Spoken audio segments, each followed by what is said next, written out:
어렵게 내 집 마련에 성공했지만 매달 통장에서 빠져나가는 높은 대출 이자를 보며 한숨 쉬고 계신가요? 월급이 들어오자마자 대출 이자로 수십만 원에서 100만 원 가까이 나가는 걸 보면 마음이 무겁습니다. 집을 샀다는 기쁨보다 이자 부담에 대한 걱정이 더 크게 느껴지는 순간들이 있습니다. 하지만 많은 분들이 착각하시는 게 있습니다. 대출은 한 번 받으면 끝이 아닙니다.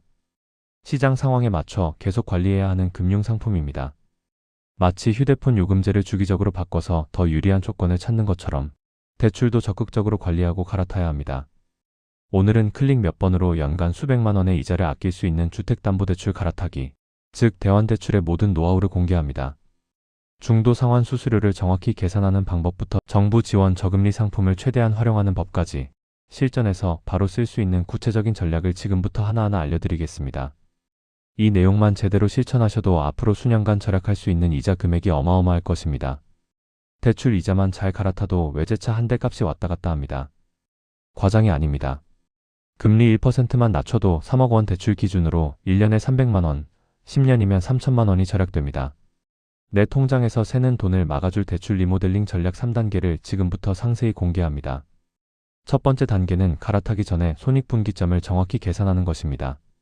금리가 낮아졌다고 무조건 갈아타는 것이 정답일까요? 절대 그렇지 않습니다. 무턱대고 갈아탔다가는 오히려 손해를 볼 수 있습니다. 산수부터 제대로 해봐야 합니다. 가장 먼저 확인해야 할 것이 중도상환 수수료입니다. 중도상환 수수료는 대출을 받은 지 얼마 안 됐는데 미리 갚거나 다른 곳으로 옮길 때 은행이 부과하는 위약금 같은 것입니다. 보통 대출을 받은 후 3년이 지나지 않았다면 잔액의 0.5%에서 1.2% 정도의 수수료가 발생합니다. 예를 들어 3억 원의 대출을 2년 만에 갈아탄다면 중도상환 수수료로 150만 원에서 360만 원 정도가 나갈 수 있습니다.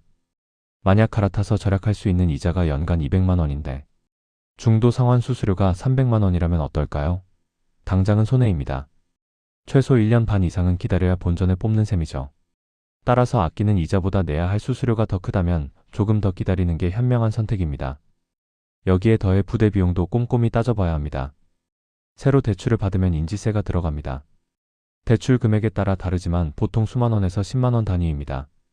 채권 매입비도 있습니다. 일부 지역에서는 주택 관련 대출을 받을 때 지역개발 채권을 의무적으로 사야 하는데 이것도 비용입니다. 감정평가 수수료도 빼놓을 수 없습니다. 은행이 집의 현재 가치를 평가하기 위해 감정평가사를 보내는데 이 비용도 대출자가 부담합니다. 보통 20만 원에서 30만 원 정도 듭니다. 이런 자잘한 비용들이 모이면 결코 적지 않습니다. 그렇다면 이 모든 계산을 어떻게 쉽게 할 수 있을까요? 최근 정부에서 만든 대환대출 플랫폼을 이용하면 됩니다. 스마트폰 앱으로 내 현재 대출 정보와 갈아타고 싶은 대출 상품 정보를 입력하면 중도상환 수수료와 부대 비용을 모두 포함해서 갈아탔을 때 얼마나 이득인지를 1분 만에 자동으로 계산해 줍니다. 복잡한 엑셀 작업 없이도 손쉽게 비교할 수 있으니 반드시 활용하시기 바랍니다. 두 번째 단계는 나에게 유리한 상품을 고르는 것입니다. 특히 고정금리와 변동금리 중 무엇을 선택할지가 핵심입니다. 지금이 금리 하락기일까요? 아니면 상승기일까요? 이 판단이 중요합니다. 만약 앞으로 금리가 더 내려갈 것으로 예상된다면 변동금리가 유리할 수 있습니다. 시장 금리가 떨어지면 내 대출 금리도 자동으로 따라 내려가기 때문입니다. 하지만 변동금리는 리스크가 큽니다. 반대로 금리가 다시 오르기 시작하면 이자 부담이 급격히 늘어날 수 있기 때문입니다. 금리 변동에 민감하고 예측이 어려운 시기라면 매달 이자가 얼마나 나올지 불안해서 잠을 설칠 수도 있습니다. 그래서 요즘 가장 대중적인 선택은 혼합형 상품입니다. 혼합형은 처음 5년 동안은 고정금리로 안정적으로 유지하다가 그 이후에는 변동금리로 전환되는 구조입니다. 초반에는 안정성을 확보하고 나중에는 시장 상황에 따라 유연하게 대응할 수 있는 장점이 있습니다. 특히 금리 방향성이 불확실할 때는 이런 혼합형 상품이 좋은 선택이 될 수 있습니다. 하지만 무엇보다 먼저 확인해야 할 것이 있습니다. 바로 정부 지원 상품입니다. 특례보금자리론이나 디딤돌 대출 같은 정책금융 상품으로 갈아탈 수 있는 자격이 되는지 가장 먼저 살펴보세요. 이런 정부 지원 대출은 시중은행보다 금리가 훨씬 저렴하고 조건도 안정적입니다. 보통 시중은행 금리보다 1%에서 2%포인트 정도 낮습니다. 소득 기준이나 주택 가격 기준이 있기는 하지만 해당된다면 무조건 이쪽을 우선적으로 고려해야 합니다. 한국주택금융공사나 주택도시기금 홈페이지에 가면 내가 자격이 되는지 쉽게 확인할 수 있습니다. 자격이 된다면 그것만으로도 엄청난 행운입니다. 세 번째 단계는 은행에 가기 전에 신용 점수를 관리하는 것입니다. 많은 분들이 간과하는 부분인데 신용 점수단 1점이 이자로 따지면 수백만 원을 결정합니다. 대출 갈아타기는 결국 새로운 대출을 받는 과정입니다. 은행은 새로운 대출 심사를 할 때 신용 점수를 다시 확인합니다. 신용 점수가 높으면 최우대 금리를 받을 수 있지만 낮으면 가상금리가 붙어서 금리가 올라갑니다. 같은 상품이어도 신용 점수에 따라 최종 금리가 1%포인트 이상 차이 날 수 있습니다. 그렇다면 신용 점수는 어떻게 관리할 수 있을까요? 가장 기본은 대출이나 카드 대금을 연체 없이 성실하게 갚는 것입니다. 단 하루라도 연체하면 신용 점수가 크게 떨어집니다. 그리고 자잘한 카드론이나 마이너스 통장이 있다면 미리 정리하는 것이 좋습니다. 총 부채 규모가 줄어들면 신용 점수가 올라갑니다.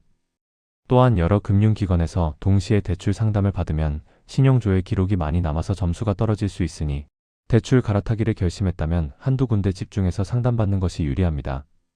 여기서 한 가지 꿀팁을 더 드리겠습니다. 꼭 다른 은행으로 옮기지 않더라도 금리를 낮출 방법이 있습니다. 바로 금리 인하 요구권입니다. 대출을 받은 후에 여러분의 상황이 좋아졌다면, 예를 들어 승진을 해서 연봉이 올랐거나 신용 점수가 많이 개선됐다면 기존 은행에 당당히 찾아가서 제 조건이 좋아졌으니 금리를 내려주세요 라고 요구할 수 있습니다. 이것은 법으로 보장된 권리입니다. 은행은 이를 검토해서 실제로 금리를 인하해 줄 수 있습니다. 다른 은행으로 갈아타는 것보다 훨씬 간편하고 비용도 들지 않으니 먼저 시도해 볼 가치가 충분합니다. 대출은 한번 정해진 운명이 아닙니다. 고정된 것이 아니라 유동적으로 관리해야 하는 대상입니다. 경제 뉴스를 챙겨보면서 기준금리가 어떻게 움직이는지, 시중금리가 오르는지 내리는지 주기적으로 확인하세요. 그리고 1년에 한 번은 내 대출 금리와 현재 시중금리를 비교해보는 습관을 들이시기 바랍니다. 요즘은 대출 비교 앱들이 잘 되어 있어서 손쉽게 비교할 수 있습니다. 과거에는 여러 은행을 직접 돌아다니며 발품을 팔아야 했지만 이제는 스마트폰으로 손품만 팔면 됩니다. 이런 수고로움이 귀찮게 느껴질 수도 있습니다. 하지만 이 작은 수고가 여러분의 노후 자금 수천만 원을 지켜줄 것입니다. 매달 몇십만 원씩 절약되는 이자를 모아서 투자하거나 저축한다면 20년 후, 30년 후에는 어마어마한 차이가 됩니다. 복리의 힘을 생각해보세요. 절약한 이자로 추가 상환을 하면 원금도 더 빨리 갚을 수 있고 그러면 총 이자 부담은 더욱 줄어듭니다. 오늘 당장 대출 비교 앱을 켜고 내가 아낄 수 있는 이자가 얼마인지 확인해 보시는 건 어떨까요? 단 5분만 투자하면 앞으로 수년간 수백만 원을 절약할 수 있는 기회를 발견할 수 있습니다. 중도 상환 수수료를 계산해보고 정부 지원 상품 자격을 확인하고 신용 점수를 점검해보세요. 그리고 가능하다면 금리 인하 요구권도 행사해보세요. 이 모든 것들이 여러분의 재정 건강을 지켜주는 든든한 방패가 될 것입니다. 대출을 적극적으로 관리하는 사람만이 진짜 현명한 집주인입니다.